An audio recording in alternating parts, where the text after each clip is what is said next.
Let's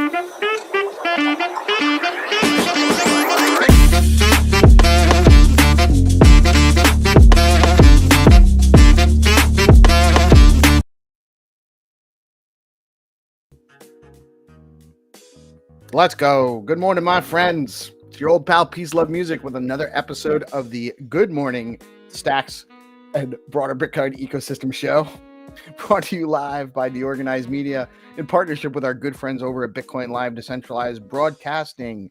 It is Tuesday, the 18th of February. We got a really interesting show for you today. I got GPSC going to join me for some conversation after the news. And then at 9 a.m., we will actually be tuning into the live Clairty Working Group Meeting with Setzeus and Gary Riger to bring you guys all that information as to what's going on with the easy development on stacks with learning Clairty coding. Friendly reminder, this is a news and information show. We're providing news and information and educational opportunities only. We are not financial advisors. This is not financial advice. Always do your own research and never invest money you cannot afford to lose. The numbers today, Bitcoin holding on to the 96K range, coming in at 96,102 at the top of the hour just before broadcast. Stacks dipping down below 90 cents. Coming in at 89.68 cents per stacks, per STX.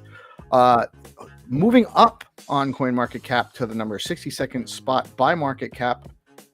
Fear and Greed Index is holding steady again at 38. It's been stuck there for a few days, so still in the fear range. The market's in fear.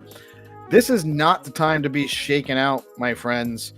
This is accumulation phase. It's a gift opportunity. If you've been here for the long haul and you believe in the future of the ecosystem, now is the time to accumulate more NFA. Always do your own research.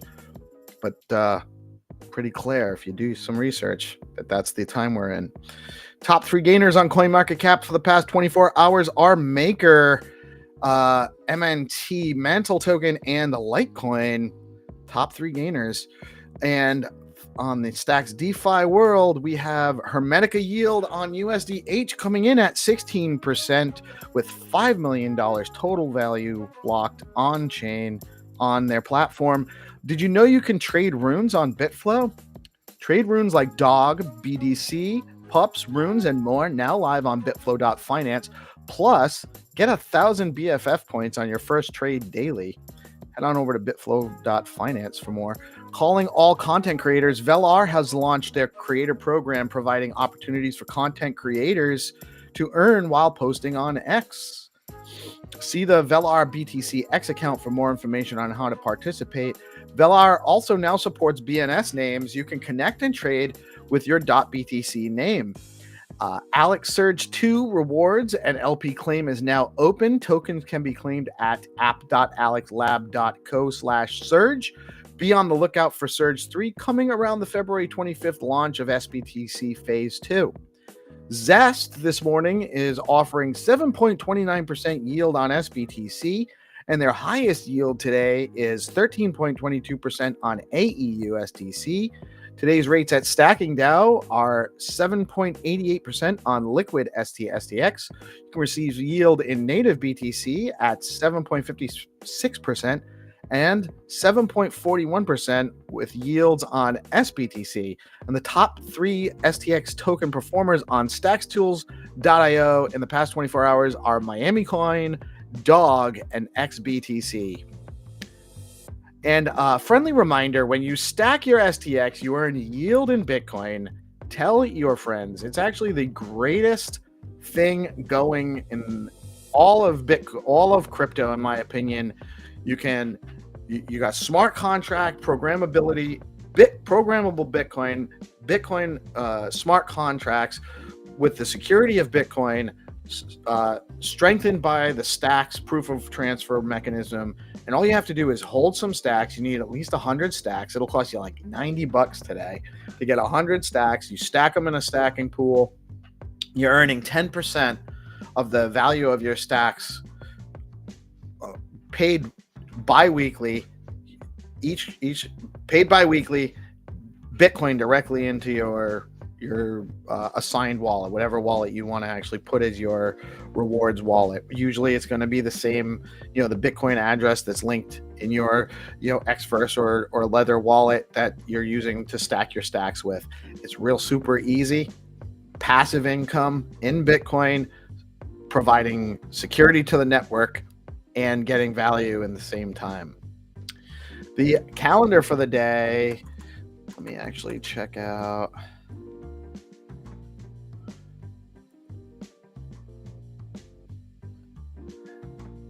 Stacks event calendar. There is CoinDesk Consensus Hong Kong.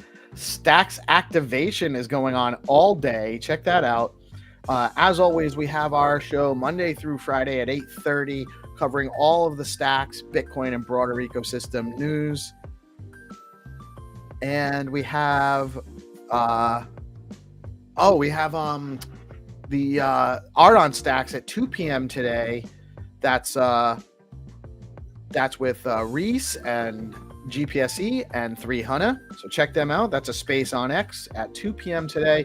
And then Consensus Hong Kong has Bitcoin Speakeasy Stacks event also going on today. So a couple of things going on at Hong Kong.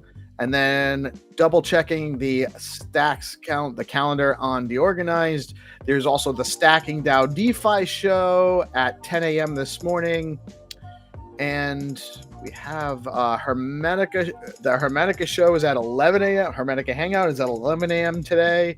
That's a space on Stacks. And of course, second episode ever at 7 p.m. tonight is the DeOrganized Nightly Show with GPSC and Attract Funding Mike Jagdeo. So definitely tune in and support the guys there. And those are your events for the day. Lots of stuff going on today in the Stacks and broader Bitcoin ecosystem. Do you guys do you have a regular X Space live stream or event, single or short series of events you want to let the community know about? Head over to deorganized.media, set up your user account. It's really easy. It's just a simple wallet connection, and we'll get your event set up on the calendar and spread awareness to our audience about your events. This is an open community calendar, open to anyone at no cost. And if you do have an event you want to get on there, just let me or GPSC know, and we'll get you set up on the calendar, and we'll start amplifying your events and letting our audience know to go check you out. Major announcement, abstract wallets are being drained. If you've interacted with at Cardex_space, withdraw your funds immediately and enable 2FA on your wallet. This was announced a couple hours ago this morning, so good luck to everybody. Somehow I avoided that. I just was too busy to really get on there. But I know a lot of our community was getting into abstract and looking into some of those things a few weeks ago. So check your wallets and get your funds out of there if you haven't been drained. 28K plus BTC just moved into accumulation addresses, typically tied to OTC deals and long-term holdings. That's bullish. OKX secures a MiCA license, becoming one of the first global crypto exchanges to officially operate across 28 EEA countries. MEMX exchange files to list the 21 shares XRP ETF as a commodities-based trust. Elon Musk's Department of Government Efficiency is reportedly targeting the SEC in its latest cost-cutting push. Robinhood plans to launch crypto services in Singapore by late 2025, leveraging its Bitstamp acquisition to expand globally. Hyper EVM mainnet is live, bringing smart contract capabilities to Hyperliquid while maintaining its fast, low latency trading. South Korea has temporarily suspended DeepSeek downloads in the country over user data concerns. That's my Rhode Island accent coming out. We drop our R's like nobody's business. You think Boston's got it, but no. Tether signs agreement with the Republic of Guinea to explore the adoption of blockchain and peer-to-peer tech. The agreement aims to share best practices with the West African nation, focusing on education, innovation, and sustainable tech practices. What is agentic AI? Think of it as AI with a mind of its own. It doesn't just follow commands. Instead, it can set goals and make decisions in pursuit of those goals, often in a way that mimics human agency. And we're just at the beginning. We're just at the beginning of this.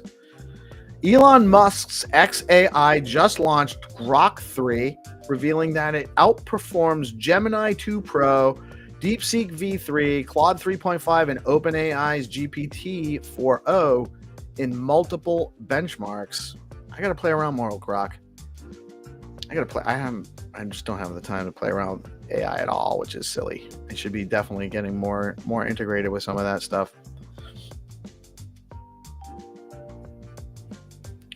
Ethereum prices have outperformed the broader crypto market over the past 24 hours, with increased ETH movement off exchanges indicating mild signs of a rebound, according to Sentiment. Fed Governor Christopher Waller says he favors pausing interest rates cuts as inflation remains uneven, however remains open on the possibility of reductions later this year. As far as on the subject of interest rate cuts, I would suggest that's probably closer to happening sooner than later, based on some of the information I'm hearing about job cuts coming to the economy in the short term. If you have a good job, make sure you're showing up and performing, because I think that the corporate establishment is about to start making waves of. I think we're going to see unemployment on the rise in the short term, and that will mean actually they're going to have to cut rates. They won't be able to not. Are you building on Bitcoin L2s? Don't miss the Biddle battle. I'm actually going to share my screen, show you guys what I'm talking about here.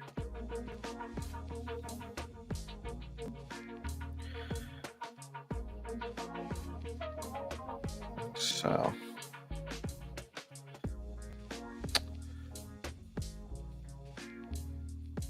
Bitcoin Builders Tournament is running from March 3rd through the 21st.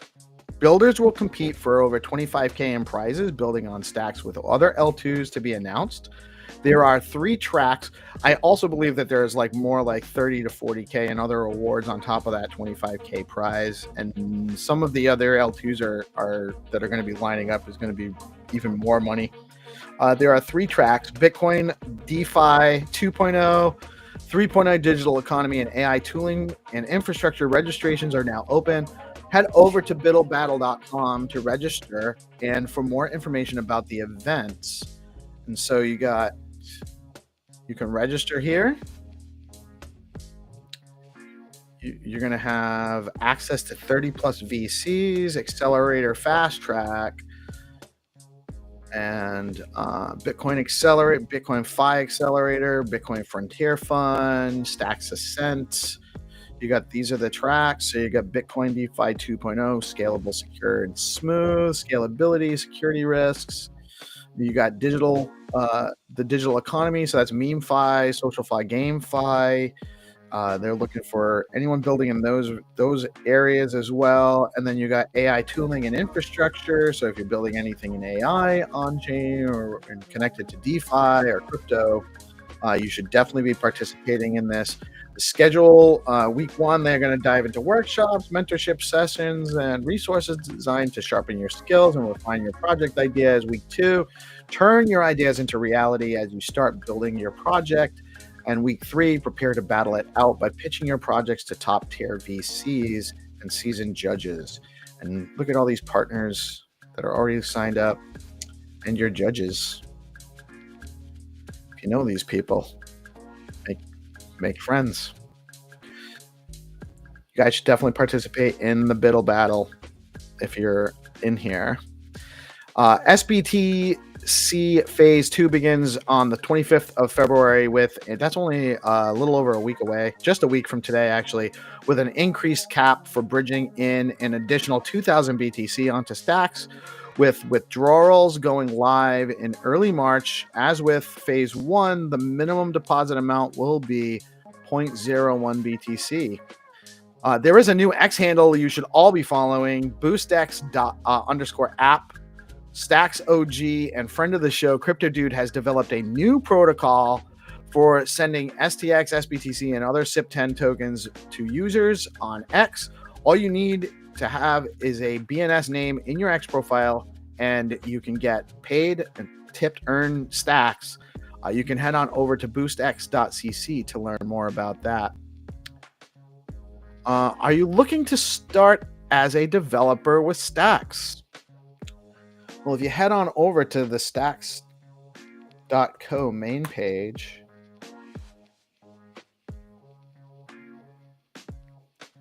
and over here you see at the top you start building. And you can build apps and smart contracts secured by Bitcoin. Why build on Bitcoin? Well, it's secure, robust, user ready, and untapped. There's a ton of untapped potential on there. And you can start with the basics.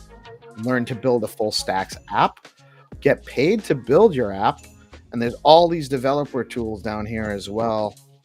You can get started. If you're looking to get started to build on stacks, if you're looking to build on Bitcoin, stacks is a great place to do it, and you can get started there on stacks.co today.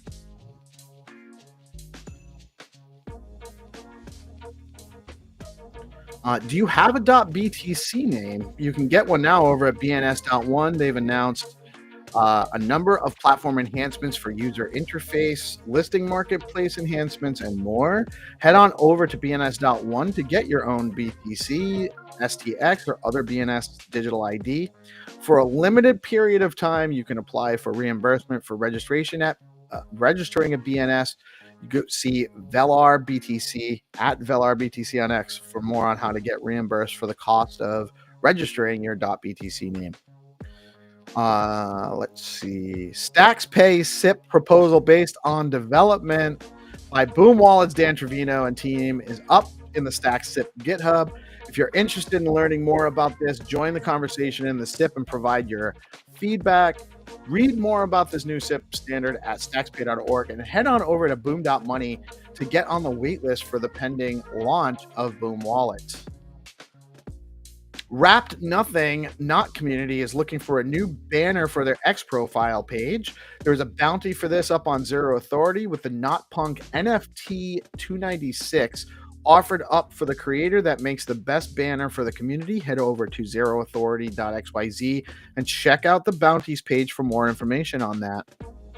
And that is the coverage of the news today. We're actually almost out of time. I took a longer than normal, and I apologize.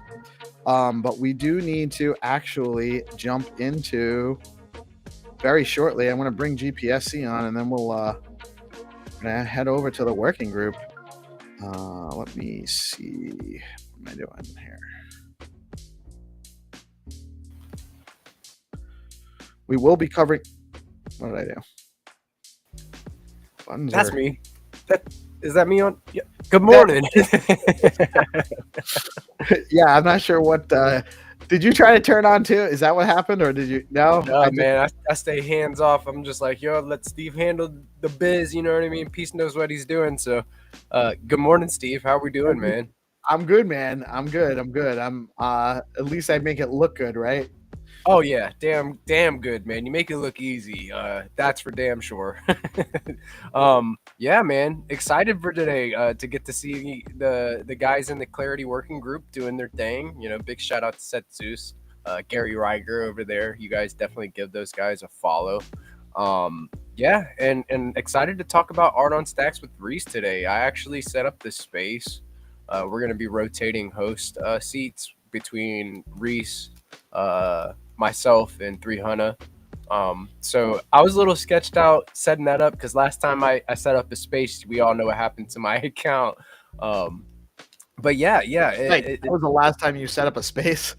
Yeah, the last time I set up a space, that's my account got suspended. So In the middle of the space, I remember all of a Yep. sudden you were still hosting, and I'm like, what happened? I couldn't Yeah, like I was dude, it was trying to so message you weird. about something and you were gone. I remember that. That was, man, what a nightmare. Yeah, but the good thing Shout out is to our friends. We got Squidfin tuning in. Good morning, brother. Great to My see God. you today. Nobody famous. Love it, love it. Good morning. Hope you're doing well. And I hope I didn't talk too much during the. I think I was too I think you long-winded. handled the biz, man. I think you handled the biz. You covered all the build battle, which is important for people to know. That's going on. You know, there is some I could imagine there's some really good entrants coming to the ecosystem for that. You know, just to kind of get a shot at winning some funding to build what they want. We've got like Boost X and Crypto Dude. We've got That's crazy stuff going on. What Crypto Dude's working on, and I've been a bullish fan of what he's been working on with Derupt and his social, his SocialFi platform that he's building out, and did some testing on that for him. And the crypto cash component of it. But this Boost X thing is next level for the ecosystem. Really it's I can't wait to see where that develops and how people iterate it, and it really is something else. Yeah, dude. I was in a space with Blockface and him last night. As you know, Blockface is up at the wee hours in the morning. I don't know when that guy sleeps, dude. Seriously. But right about now, probably. Yeah. But we were talking to the different people that show up to the syndicate spaces and getting them set up with. They were getting them set up with .btc names, getting their leather wallet set up so they can interact with BoostX. So I can see the potential in onboarding with this as well. They hear that, hey, I can get some exposure to crypto without even really leaving X. So I can see a massive onboarding event come from this. So we should all definitely get behind Crypto Dude and what he is building. Yeah, it's awesome. Good stuff. Yeah. So now onto the Clairty Working Group. I'm seeing we're linking up with the guys. Looks like they're getting set up. It's really weird seeing myself flipped twice. Oh, flipped on this side and then flipped on that side. It's your alter. It's like your it's another dimension. It's another form of you. Gary, would you mind if we do the lesson part of it first? Sure. There or no? Cool. Because I wanna go over something a little bit more advanced at the end, and I think the order would be better if we just do beginning stuff first and then at the end. But sounds good. Cool. GP, all right, I'm gonna go ahead and kick off. The audio. I'm gonna have Gary share first, but today's it's a little bit during loud, today's Clairty Working Group, we are actually going to try something new at the end. Very clear. I'm going to try going over too loud a snippet of code that if everyone feels happy with, we can then submit or contact whoever works on the Hero Docs cookbook. And ideally, we can submit something to the cookbook from this session. So I'm going to go ahead and let Gary kick off first with just intro to Clairty lessons, and then we can go ahead. And the second half of this, again, the idea is, finish up at 9:30. On my end, we're going to be going over, again, some advanced Clairty to try to submit something to the cookbook. So, Gary, if you want to take it away. Awesome. Okay, let me, I'm not getting the present option here. I don't know if that's, go to the, in this is weird. Presenting is not available in this version of Meet. Go to the full version. I've never gotten that before. Just 1 second. I'll see if I can force it here. Okay. Otherwise, I might have to leave and come back, maybe. Yeah, try leaving and come back because I can't see it on my end. That's so odd. Okay, 1 second.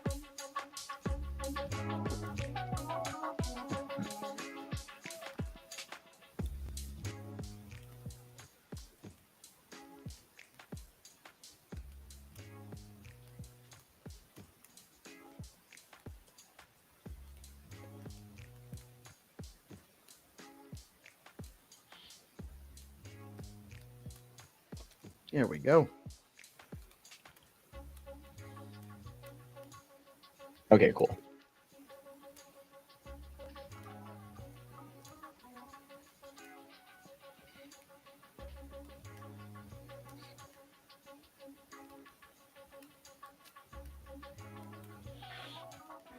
I'm doing excellent today. Nobody, how are you today? Hi. Okay. What Can you guys see my screen? famous? Can't hear you. I think you're on mute, but I think I see you. That works. That works. Okay. So thank you again for joining us today. This is Zero to Clarity, which is part of the Clairty Working Group. And I know we are now also being streamed live on DeOrganized, which is nice. And so just in the interest of time, we're going to kick it off. But this is specifically for newbies who are here and are looking to enter into Clairty. We have a DM group called Zero to Clarity. So if you have questions there, you can ask. You can also join in on these calls. And we're just going to continue going over the primitive building blocks known as the native asset functions. So we went over one and a half last time. And I think this time we'll just kind of dive in and close these out so that we can then go further and start using them. So last time we did the define non-fungible token, which is one that you're going to see very often. You actually have to see it if you are creating a non-fungible token, which if I have some time, I can get into a little bit. But now we'll just go through the rest in the interest of time. We'll just get started.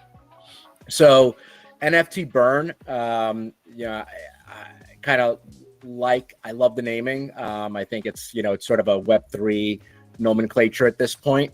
I think it sort of speaks for itself in the sense that, burn, you're going to destroy something. And so, definitely would ask that you folks take a look at how burn works, specifically in the documentation, only because there's a few different ways technically to burn something. And one is like an official burn, and another one, which I'll get into, is just more of like a transfer. So a few things to think about.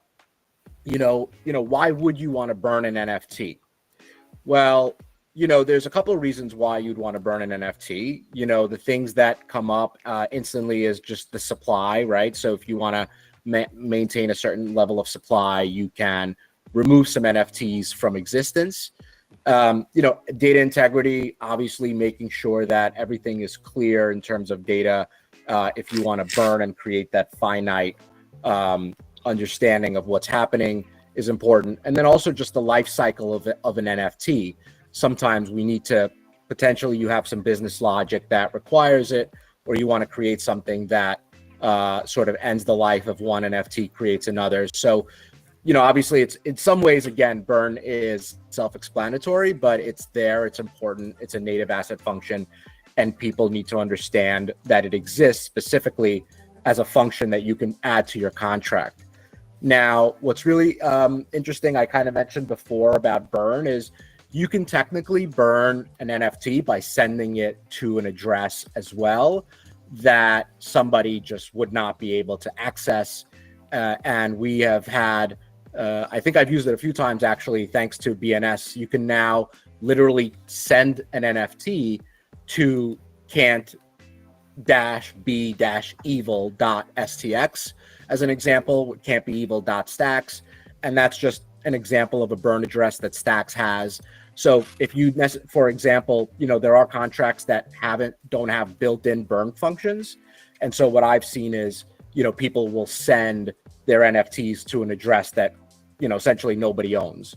And I think that's generally how it's done as well in all other blockchains. There's a specific address. It's sort of like call it an address that is not like the others, where it'll have more zeros, versus like a regular SP principle that we use for our everyday address. And so, what does that look like? Well, it's pretty simple.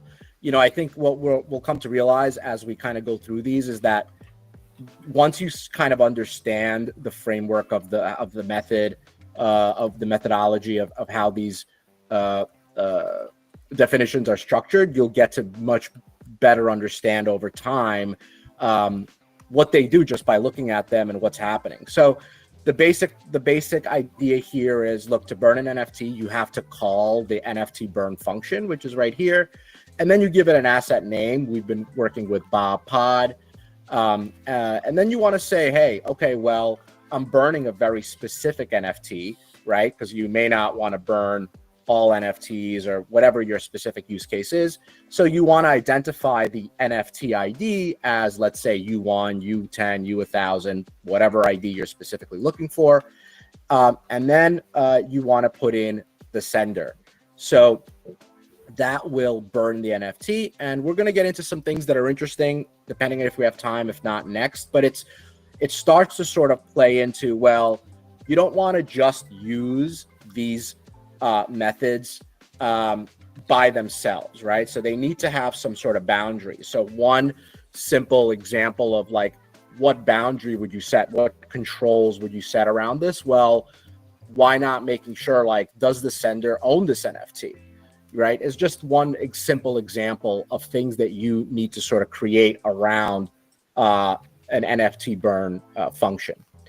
Let's get into some other ones. So each one I'm going to do a little bit differently just to kind of spice things up, if you will. So NFT get owner, very, very useful, very important. And I will just say that, you know, if you don't see an NFT get owner function on a NFT contract, I'd be a little bit nervous, because it is extremely important to always know who the owner is. And so what I did for this one, just to kind of, again, make it interesting, I'm going to share, you know, I went into Gamma, I found a random contract. So let's just go into it so I can actually show you guys, you know, this looks like. So I'm going to go in and present. I really can't present if I do it through the, that's not cool. I really don't want to leave again. Okay, wait, sorry about that. Sorry for do it from the little pop-up, but I can do it if I go back to the tab. Now I realized what's happening. Okay, so yeah, so you go to Gamma, you pull up you know, any collection, and you'll notice that they've got the contract right up here. For anyone that doesn't know, it's important. And you'll go into the collection, and the easiest way to do this, generally speaking, is you know, some will go into the source code and you could find it. You could also just go into available functions, right? And if you go to available functions, you know, if this doesn't have get owner, then, you know, I owe someone some stacks, but it definitely should. Here it is. So now I can click on get owner. Okay, so this is the function here, and I can type in an ID, you know, let's assume it exists, like a 10. And then what's going to happen is I'm going to get this response, and the response, sorry, I'm trying to make this bigger. And the response tells me that this is the owner of the NFT. Extremely important, because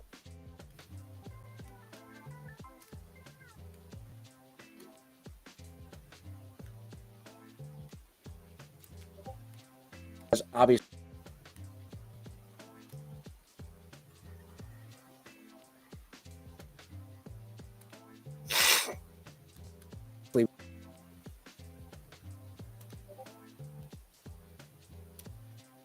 this up inside of the contract. Well, it's pretty easy, probably even easier than the last one, because all you really need is you call the NFT get owner function, you say, hey, this is the NFT I'm looking for, and then here's the asset identifier that I'm trying to find. And so essentially what we're doing here will result in us being able to call the function, enter the ID, and get the result. Okay, so not everybody that's new to Clairty knows that they can actually go into the Explorer and mess with all the functions that exist in the code. So this is just sort of another example of that, to make sure that you can do that. And then we'll just wrap up with a few of the final ones. NFT mint, can't get far without NFT mint. So especially if you are working with an NFT, okay, you're going to need an NFT mint function. So in the last class, in session 2, we talked about defining an NFT. And so if it is an NFT contract, you're going to have a definition for the NFT. Otherwise, again, it's not an NFT. But now that you've defined the NFT, you got to have something that'll mint the NFT. So there's different ways to do that, but at the end of the day, you can't do it without the NFT mint function. So if I was to go back to that contract, I'd find it there. Again, no question, it's going to be there. And how does that work? Well, inside our contract, we would put something like this. Actually, this should be a question mark. So NFT mint, the asset name, right? So in our case, it would be Bob Pod. The asset identifier, again, we talked about identifiers last class, but generally speaking, it would be a uint, so a positive integer. And we would be able to put in the ID. And then finally, extremely important, something you never want to mess up is the recipient. Now, the way this would generally work is if you're creating some one-off scenario, you could hard code a recipient by putting in their Stacks address. Sometimes for whatever reason, maybe that's a requirement. That's a case that makes sense to you.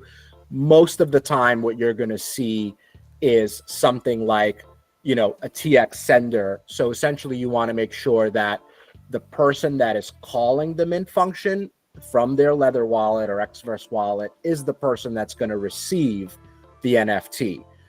That's not always the case in the sense that, people who are calling it are going to get it. But what's interesting is you've got the dynamic of who is calling the mint function. So sometimes the creator of the NFT will call the mint function for all the NFTs, mint the NFTs, and then make them available for sale. That's just one example of how you could do it. They could also technically mint them and airdrop them, or mint them and transfer them, or you can just you can make the mint available to the user. That's obviously the other way. And again, just quick, if you want to go and take a look, you can not only find it in the source code, but in the available functions, you're going to find the mint function. And what does it do? It asks for the principal, which is the same as the Stacks address. So that's this thing right here. And again, the ... just means that there's more letters, numbers to come after this. So do not mistake this for the actual address. Again, I know a lot of people know this, but Zero to Clarity is designed for newbies. So just want to make sure.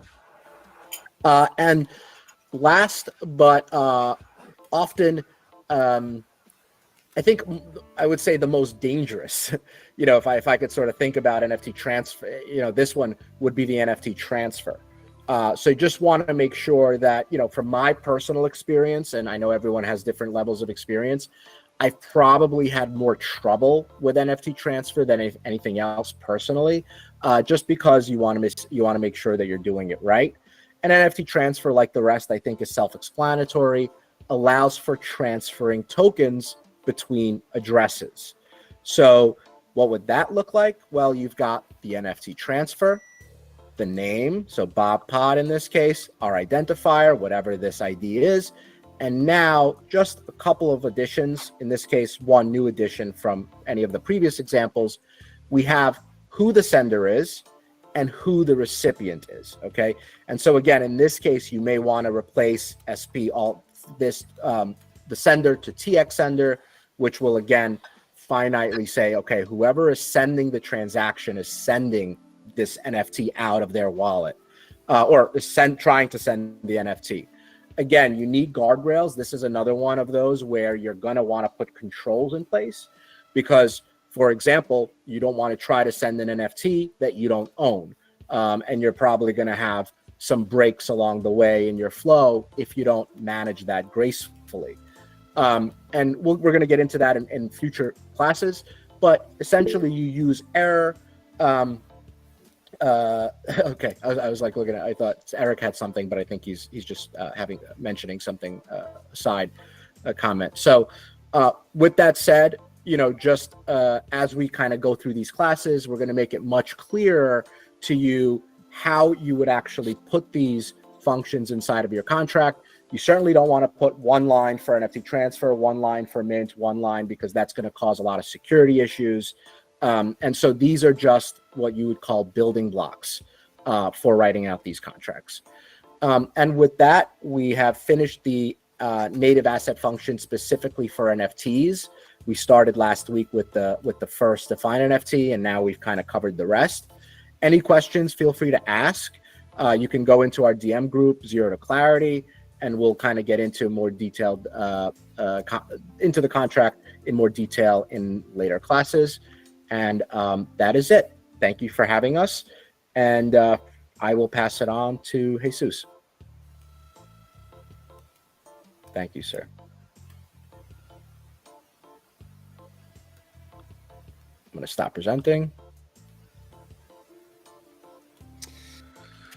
Okay. Hello. Thank you for that. Gary. Super appreciated. And yeah, happy to start off with that because now we're going to move on to some quick announcements and then some advanced part of this with the idea that we have something that we can hand over to the cookbook. Unfortunately, I've been coding this live and I didn't get it working. So I'm going to have to share and you guys are going to have to help me debug and code this along the way. So that is not that fun for me to be coding live, but I'm excited to see what you guys catch and how we can debug this really quickly. Okay, cool. So I'm going to go ahead and share first the presentation for today.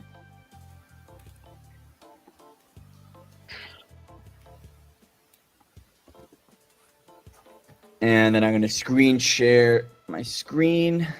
Before I do that, I'm going to make sure I have nothing in the background that is not good since I'm going to be moving around from my IDE to everything else.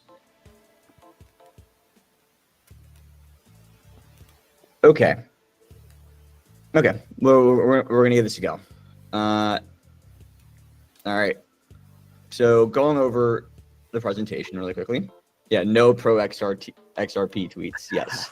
Don't worry, I closed pump.fun as well. No political shitcoins at the moment. So Clairty Working Group, February 18th. When it comes to SBTC, again, not too many announcements outside of things are on pace. We actually should have a demo of withdrawals, if not this week, by the end of next week. Awesome. So it's exciting. When it comes to the Clairty part, there's not too much that's going on there. So not much to update you guys. Orange hats. So there are actually some changes here that I need to go over. I basically had my admin or manager review with Bitcoin L2 Labs, who again is the sponsor for the Orange Hats program. And we've decided to tweak the direction that we were in a little bit. So the goal last time I was trying to keep the cohorts it's going to be 2 people per cohorts, and I was trying to keep it 1 person that is a Clairty native, 1 person that is a security engineer or a gray hat or an auditor outside of our community, and that we wanted to bring in. And so we're going to be tweaking that a little bit, where the goal now is mainly introducing new security engineers and auditors to Clairty, teaching them Clairty in like a really speed run kind of way, and then have them do 1 audit at the end of that period to showcase that they're ready to help out with other projects. They're ready to help out the community. So that being said, again, last time it was 1 quarter, 2 audits every 6 weeks. Now it's going to be 1 quarter, 6 weeks of Clairty Security Academy, which again is going to be me just teaching folks that are already security engineers or are already, white hat people, Clairty. And then the second part is going to be doing an audit. So I'm right now. So obviously the current audits are going to be pushed back that we were going to select. And my focus is currently on finishing this up. Of course, I'm going to be happy to show that to you guys as well. So just stay tuned for that. Okay, so now going on to cookbook. This is a really good suggestion by Friedger, but I think a cool thing that we could do is, in addition to announcements, I think every other time we meet, I'm either going to have someone review a tool or a concept, which again, we had Hugo last time go over new features in Clarinet, or we're going to do some cookbook stuff. Ideally not live and on the fly, but something that is done and that we can just go over and you guys give me thumbs up, thumbs down, opinions on this could be done in a better way. Cool. So today's session for the end of the time is just going to be on verifying signatures. So I guess before I even start into there, raise your hand here if you don't know what verifying a signature means. And it's totally okay if you don't. Again, this is supposed to be for people of all levels here. So if you don't understand what I mean when I say verify signature, how do you sign something off chain and verify on chain, or why this is something that you might want to do, please raise your hand. If not, I'm happy to get into it. This is probably one of my favorite features in Clairty, and I've been using it a lot in a lot of the contracts I've been working on recently. So I would be I would love to hear the why personally for me more than like the how. Sure. So the why for verifying signatures on chain is again, how do you maintain a level of integrity when someone wants to submit some data that comes from some off-source chain? And so to give an example, let's say you needed to submit something on the front end, and you want to make sure that on the contract side, the only thing that hits the contract is what was submitted to the front end. Right now, you could have checks on the front end, but anyone who knows how to call it directly into a contract can kind of get around that and just call it into a contract directly.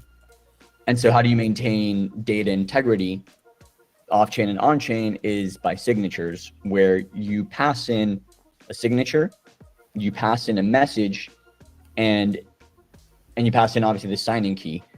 And if the signature is actually verified with that message, then you can guarantee that the message that was passed in is what was written off-chain on the front end and what should be verified. And I think I saw you ask a question there. Yeah, I threw in a follow-up just because I think it. That is a great question, actually. Actually, I'm not sure. Bryce, do post conditions come from signatures? Now that I'm thinking about it, I feel like that kind of would make sense. Or how are they connected? Are they connected at all? A little bit different. So, like the post conditions part of the transaction, so they're signed over with the transaction, and I guess they're limited by what you can express with that. So you can specify asset transfers. It's primarily focused on asset moving around, right? Okay. So like you can specify with that, and that's part of the transaction itself. And then with these types of signatures, you could check anything, you could validate anything, either it came from the right account. Okay. Yeah. So that's a good question, Gary. So they are a little bit different. But yeah, it seems like post conditions, it's mainly for, again, changes of things, where signatures is something where you want precision that's being passed in. So that being said, how do you verify signature? Well, again, you need 3 things to verify signature. Technically, you only need 2, but to do it on chain and to do it well, we need 3 things. One is the message, right? What message is being signed? 2 is the signature. So what is the signature from someone signing this message? And then last but not least, the signing key, right? And again, obviously in anything Bitcoin or stacks, you have a private key and a public key. Obviously, when we check these signatures and we check them on chain, you do not pass in your private key, you pass in the public key.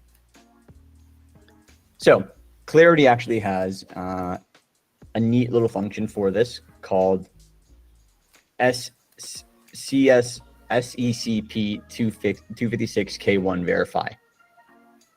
Who knows where this comes from, the first part of the function? The first part of the function name. I know some of you guys know this, but if not, SEC 256K1, yes, exactly, is elliptic curve that is actually used to make this signature. And again, elliptic curves are defined by different constants, A, B, and C. And there are different variations of elliptic curves. However, in Bitcoin, and it seems like in most crypto stuff, this is the actual SEC curve that is used. And obviously keyword verify, because we are verifying that a signature is valid or not. Cool. So how do we do this in Clairty? I was trying to do this on the fly, which ended up not working as well as I'd like. So you guys are gonna have to help me finish this. But here we have a simple read-only function, is signature valid, in which we are passing in three things. A plain text message. And again, this might not be what you want to pass in. You can pass in a tuple, you can sign, an int, a string. Mainly you're going to see though people pass in tuples to sign, and something called structured data. So we have our message, we have the signature, and we have the signer key. And I want to make it clear that the signature and signer key are always the same length when passed in. So you should always have buff 65 and buff 33. And here you see PC checks. Okay, and here we see the function SECP256K1 verify, and we see again that it takes in three things: the message hash, a signature, or a public key, and it returns a Boolean. And so here, I actually have three different things. I have this one big guy. And the reason I have this as opposed to just, message is because if you guys look at SIP 18, so there is actually a SIP that defines how you should submit structured data to sign. And I always just follow that template. And so that template starts with something called the domain, which gives you the name and the version and the chain ID. After the domain comes the actual message itself. And so here we go. Well, this is the domain, right? And so in our case, what we're passing in is we have the SIP 18 message prefix. And again, this is the same no matter what, defined in the SIP. Then we have the domain. And so you can see here, SHA-256, name. I'm just going to change this to cookbook example, the version, and the chain ID. And finally, we have the actual message here. And so the message that we want to sign, again, in this case for the cookbook, is just a simple string ASCII that we're passing in. And then we're hashing with 256. So first, any questions on what I have here? Is any of this, asking more of the seniors, is anything here wrong or look unnatural or not how you guys would do this?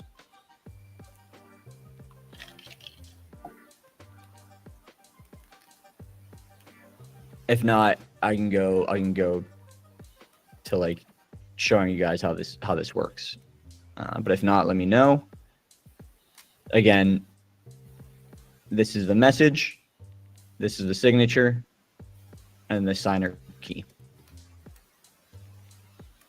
Okay, cool. There's no questions here on how this works or if I'm doing it wrong. Then let's go ahead and I'll show you how I would typically do this in a test. So, okay. This is so I do want to ask who's ever in charge of the cookbook. I'm not sure how we can. I'm not sure if most of those examples are supposed to be just simple enough if they're in one file or if they're going to be multiple files. But it seems like to cover this well, it's probably going to have to be multiple files. But either way, so let's go ahead and try testing this. So we're writing a simple test, signature test, verify signature. The only thing we want to sign is hello world. And I realize I hard coded this below, so I'm going to erase this already. Actually, no, I'm going to leave this be. Sign with the deployer key. So here we're calling a transaction signed transaction message, and I'll show you guys that in a second. We're passing in hello world, and we're passing in a private key. Again, that's all you need to create a signature. All you need is, what are you signing? What are you signing it with? Then after that, all we're going to do is we're going to call into the contract that we just made, call into is signature valid, and we're going to pass in hello world.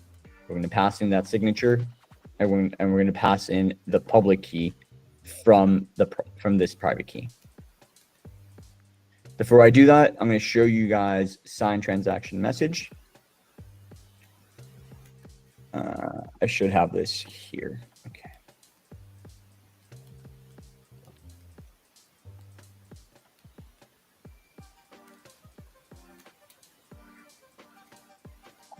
Yeah, this should be signed simple message, which is not imported in correctly.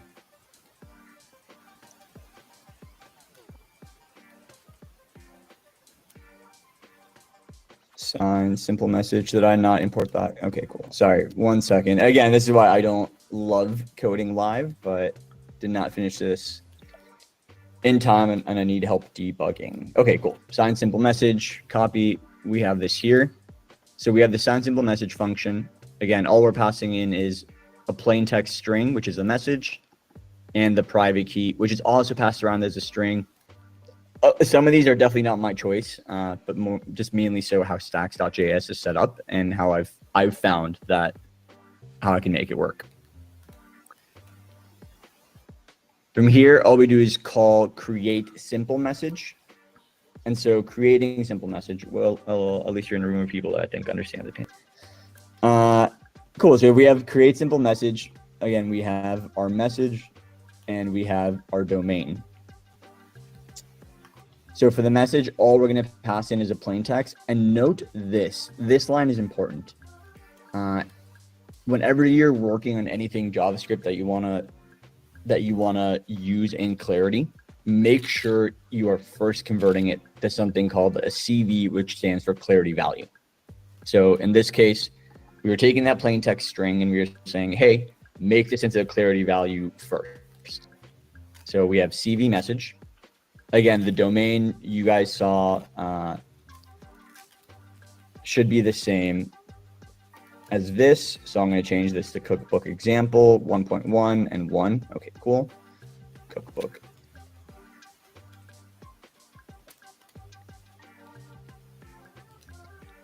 Example. All right. And then we're making our message hash. So here we're doing SHA-256, hex to bytes, serialized CV message. Okay, this is a lot going on, so I'm going to break it down little by little. I don't recommend signing Clairty values as they are. I recommend you serialize them first. And to serialize something means to turn it into an array of bytes.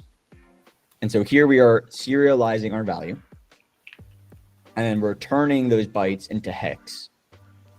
And we need to do that because that's the format that SHA-256 works with. And so finally, we're hashing it and doing SHA-256 of our message that is serialized. Of importance, note how we're doing it in the contract here. This is why we have the to consensus buff on wrapper, or the to consensus buff function here.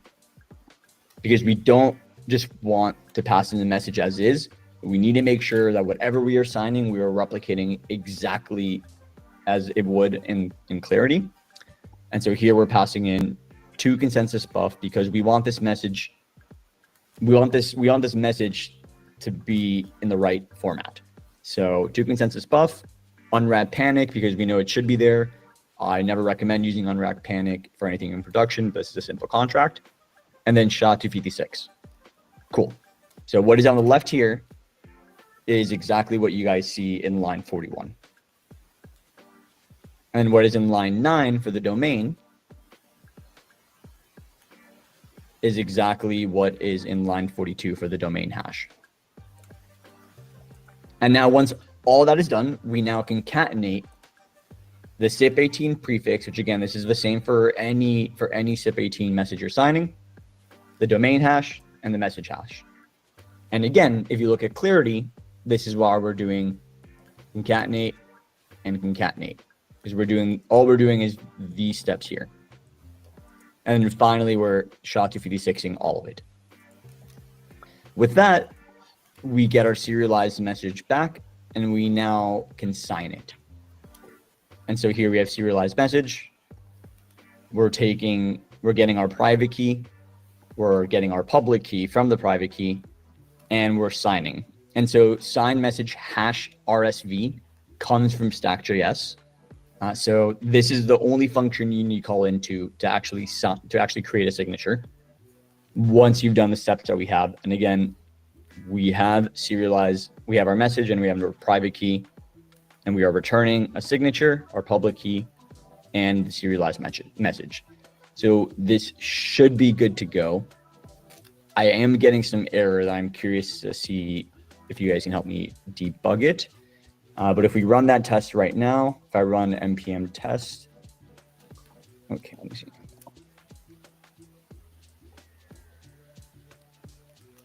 Okay, what is this issue? Error require ESM. That's my bad. It will be fixed in Clarinet next version, but you can install Node.js. Okay, so it's okay. Yeah, I usually use NVM. Okay, so it might be this. Yeah. Okay. 22 is fine. You should use the LTS version anyway. Just do 22 and remove also the .0.0 so it uses the latest. Yeah, just do 22. Yeah, that's good. Doing 22. Yeah, but this one is not the latest one. It won't work either. Just remove the zeros. 2213 or something. You don't care, just use the latest. NVM use 2020. Yeah, just do 22, not 22.0.0. So NVM use 2020, like that? Yeah. Okay. No, it's still not the latest. Not good. So can you do 22.13.0.0? NVM install 22. Yeah. Yeah, Nice. right. No, on to the next.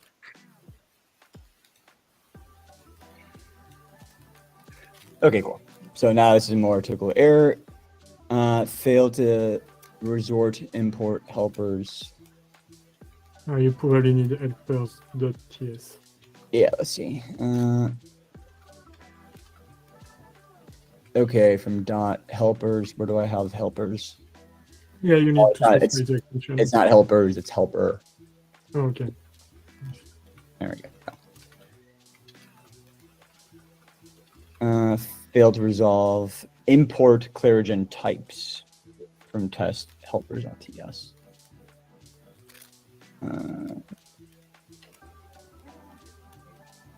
Okay, if I don't need the Clarigen type, I might just remove it. Oh no, I definitely need that. Okay, this might be a Hank. This might be a Hank issue. Do you need to generate the types?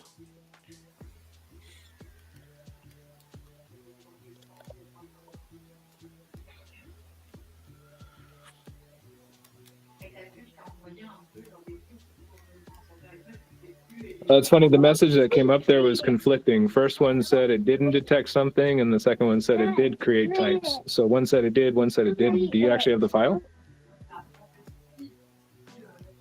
For Clarigen types? Yeah. Yeah, like what you just ran there, it kind of gave two outputs. One said it worked, and one said it didn't. Oh yeah, look at that.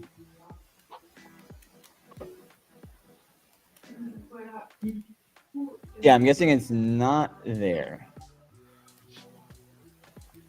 But I'm not sure why it wouldn't be there when installing. Just remind No, I think usually when you generate it, just reads from the watch Clarinet toml. I'm not sure why it Clarity Working didn't Group run. Meeting. It's a bi-weekly meeting of developed Actually, now that you mentioned by that, the Clairgen Setzeus Tom was and not here. Gary either. Riger, and No, but is that required? I've only used it a little. I'm Really trying to good get more into it, collaborative but this effort. is, and I They're want to say, all- like, overall, as much as we all don't love doing this, this is super helpful to see other people go through this process. And building. I stumble across all this stuff all the time, so like it's better it's out there. Yeah, fully. Okay, you know what? I might have just never ran. This. Yeah, like maybe try that first, and then just see if we can run Clairgen right after that.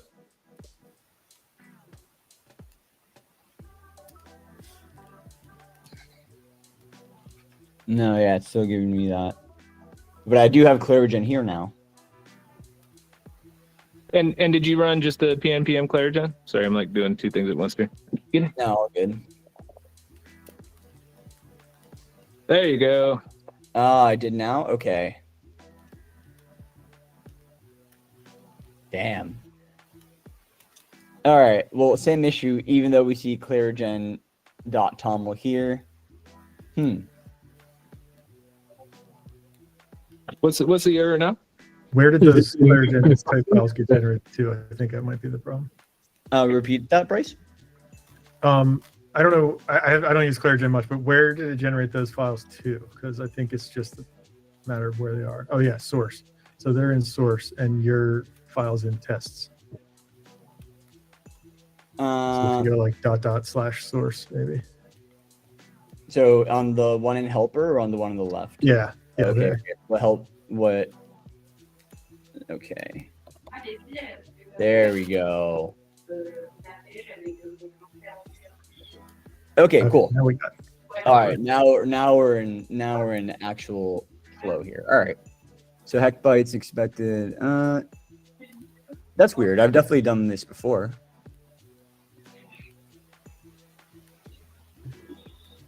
It looks like you got one more import there for serialized CV. I have one more what? It looked like serialized CV. Was that imported? Yeah. I mean, the error seems it's a formatting error, not a import error. Yeah. Oh, I saw the red squiggle. I can't see the detail.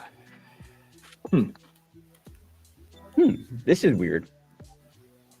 What is Bryce, see, any idea on type? You don't need, Why is it a UN array? you don't need the x2 bytes. You already have the bytes. I don't need hexabytes.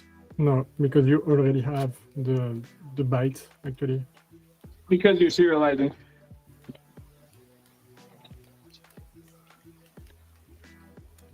Would that be right? Like if you were serializing a normal, or because you're serializing the value, you're getting the bytes. If you were trying to look at a signature that was not serialized, you'd have to run hexabytes. I think that would be the difference.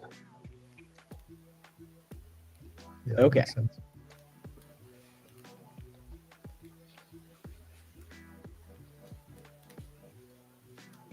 Signature, sign, message, hash, RSV now.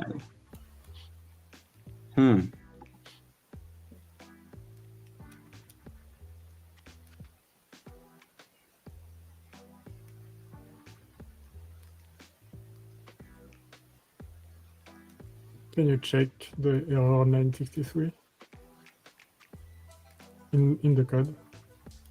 Can I check what? On 963 on private key there is an error.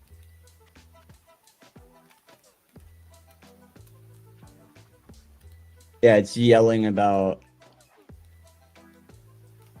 the private key bytes being passed in.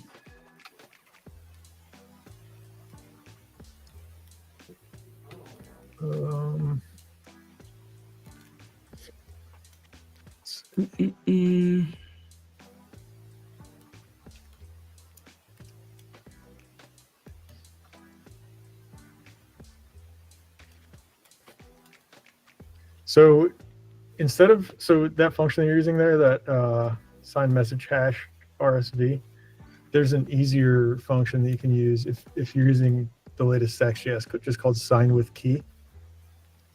Okay, sign with. I need to import that, right? From which package? Stacks/transactions. stacks/transactions. Okay. Sign with key. Yeah. Oh, nice.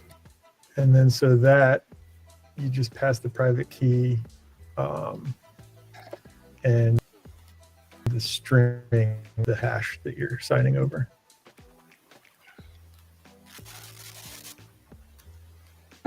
First is the private key. Second is the string, the hash. Yeah, that's string. Yeah. Same issue with private key bytes. Am I not passing in? Do I not have to do? Oh yeah, you don't have to do that. Just pass in the private key directly. What is it coming in as? String? Yeah, it's coming in as string.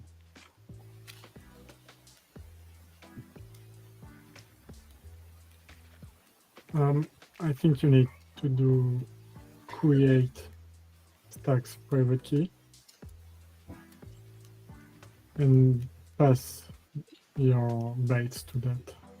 Pass this or private key bytes to this?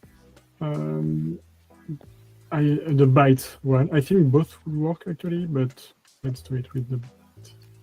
Create stacks private key. Private key.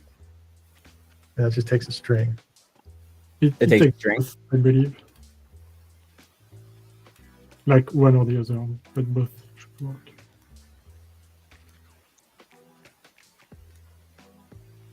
Oh, since that's not signature anymore, you just have to, yeah. Okay, or not.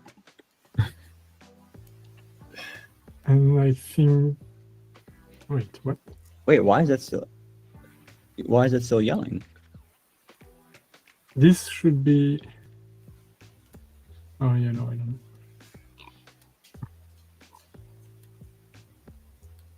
Oh, because it wants it returned as a string.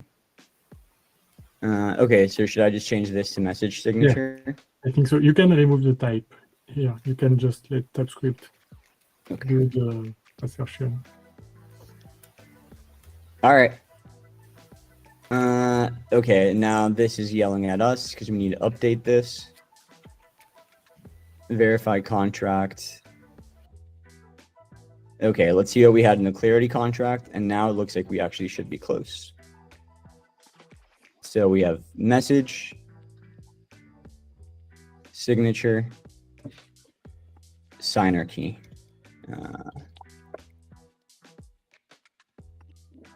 Okay, still yelling at us.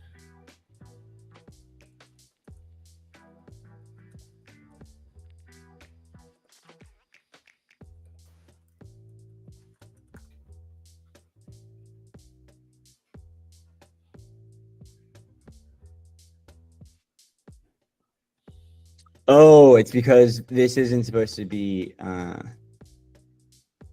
oh, right. This is a read-only value. Okay.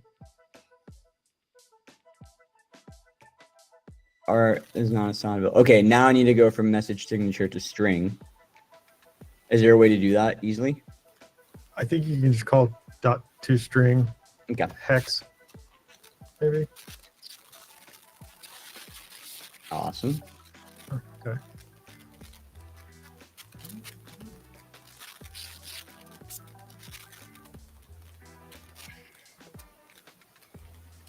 Okay.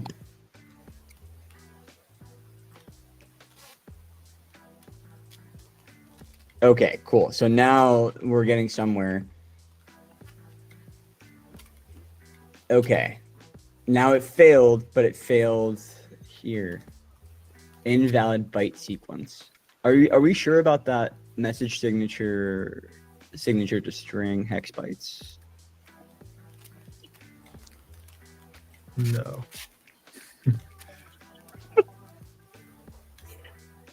Maybe I don't need that around hex to bytes. Yeah, what do you need signature to be? So it's supposed to be a buff, right? Yeah. Yeah, buff.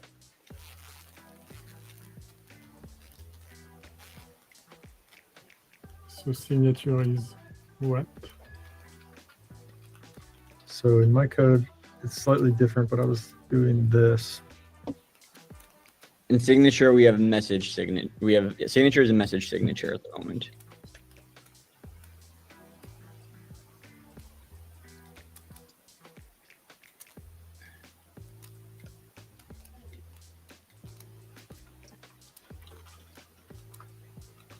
Structured data hash with prefix. Structured data. I think that's the function defined in my Helper. Okay. Yeah, but like the rest of it, I think, should be similar. But I'm not using ClaireGen, so I don't know exactly how that maps. Yeah, I don't think it has. Yeah, right now Teams is just not liking.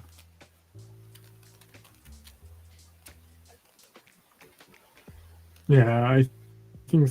Yeah, I think there's something wrong, Swan. I'm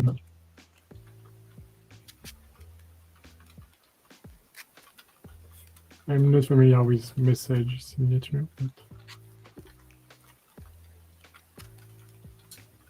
Okay.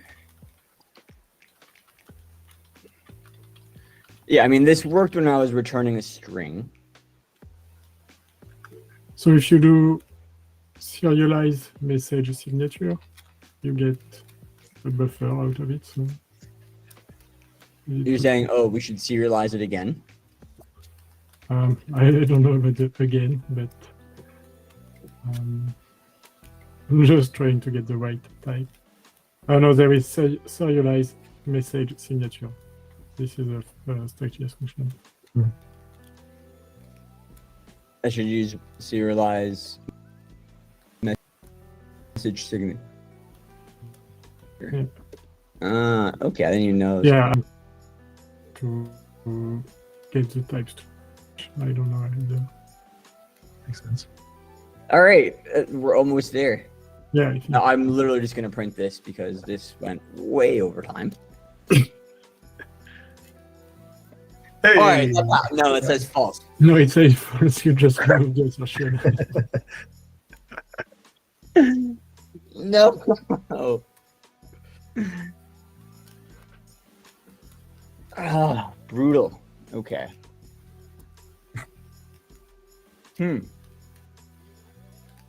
So this is where I would start like printing the serialized parts of it at each phase. Yeah, and go back to it. Seeing how it compares in the Clairty versus in the TypeScript.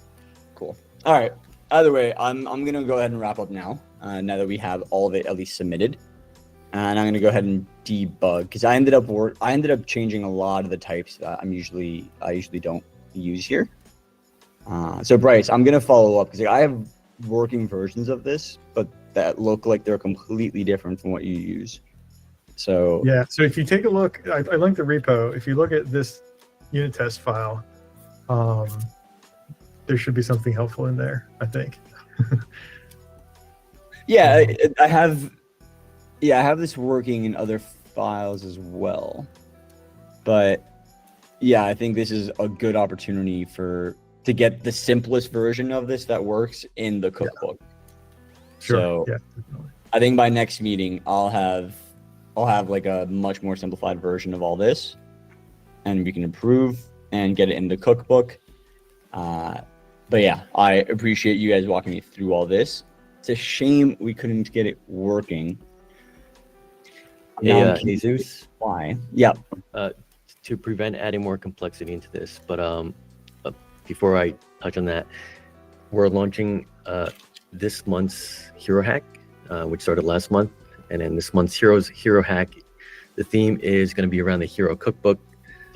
Basically, it's going to be encouraging developers to submit a recipe or snippet to the cookbook for this month's Hero Hack challenge. So if you want, when you get this, I guess, up and running, you can submit this to that challenge later on this week or next week. So I just wanted to flag that for also anyone else on this call. A second thing as well, to touch on that, I don't want to add more complexity into this. I noticed the other kind of complementary Clairty function called SCCP 256K1 recover. That function will pull out the public key from just the message hash and the signature parameters. So then I infer from this is that in your actual verify.clarity contract function, we probably don't even need to pass in the signer's public key, because that recover function is able to pull out the public key from just the message and the signature parameters. It can, but then I don't think from TX sender we can generate that public key to check what it's expected. All we would check is that like we were able to extract out a public key. Gotcha. Weird. Yeah, you're right. You're right. And I think verify kind of just is a like another step around that and just adds like a Boolean to check against the signer key. If we could make this guy from TX sender, then yes, we wouldn't need that. But I don't think it can at the moment. Or someone correct me if I'm wrong, but I don't think you can make a 33-byte public key from TX sender. Gotcha. But the SCCP 256K1 recover function, that will output the 33-byte public key. Yep. Okay. Yep. It will, but then again, you still have to check like, oh, is this the key that I'm expecting that's signed? You know? Okay. So gotcha. So this is assuming that the signer himself is actually calling this function himself. Yep. Gotcha. Okay. Exactly. Cool. All right, I'm gonna go ahead and wrap up with that. Thank you for all the help throughout. For everyone else, you got to see what it's like to do complicated stuff across multiple Clairty and JavaScript and TypeScript. Appreciate the patience, and yeah, I'm gonna submit this to a cookbook after I probably circle it by a few of you guys just to get a sign off. No pun intended. And yeah, thank you guys for coming out. Gary, thank you for the phenomenal first half. And I'll see you guys in 2 weeks. Please invite other people here so we can continue getting better and better. Thank you guys.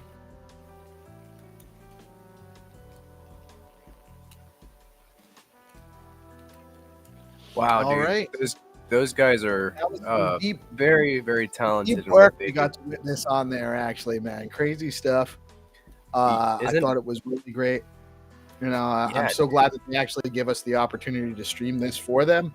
And you heard what he said at the end was invite more people. They need more coders to come in and participate in this group. You can, and it doesn't matter what level you're at. This is from beginner level on to a super advanced top guys. You know, these are Eric Choi is the top guy at Hero Systems, and he's talking about their. I got to actually follow up with him and find out more information about their Hero Hack program because I'd never heard of that before. I never heard of that either. Yeah, I'm sure there's a lot of people in our sphere that would love to hear and know more about that and participate. So that went a lot longer than I was expected. Normally they go until 9:30. It's only a half an hour show, but I thought it was extremely valuable information for our community to get exposure to that side of things, the coding side, the work, the dev work, and just to see the extensive capacity of the people that are building on stacks. I actually have to end the show now because I got a committee meeting in like 25 minutes, and I still got to read all the information that I don't. So we'll end it there, but thank you all for tuning in. This was a great episode. I love that we're covering that. Tune in tomorrow. We have Adam Hahn from the Stacks Foundation coming on to talk to us more about the Biddle Battle and go into some of the details on that. We're really excited to have Adam here. Don't forget to tune in and watch GPSC and our homies Reese and 300 on the Art on Stacks at 2 p.m. today. Check in for that, and don't miss episode 2 of the DeOrganized nightly show with GPSC and Blockface. I always never know what to call him. I want to call him Mike Jagdeo, but a lot of people don't know that's his name. Yeah, they know him as crack funding. He's for a while he was called So You Wanna. So tune in tonight. We got lots going on. Our ecosystem is strong, building through this mini bear situation that we're all kind of handling to the best of our abilities. I am PeaceLoveMusic. He is GPSC. And we are DeOrganized Media, coming at you live every day, Monday through Friday on BitcoinLive, Decentralized Broadcasting. Y'all have a blessed day. Thank you for tuning in. Peace out.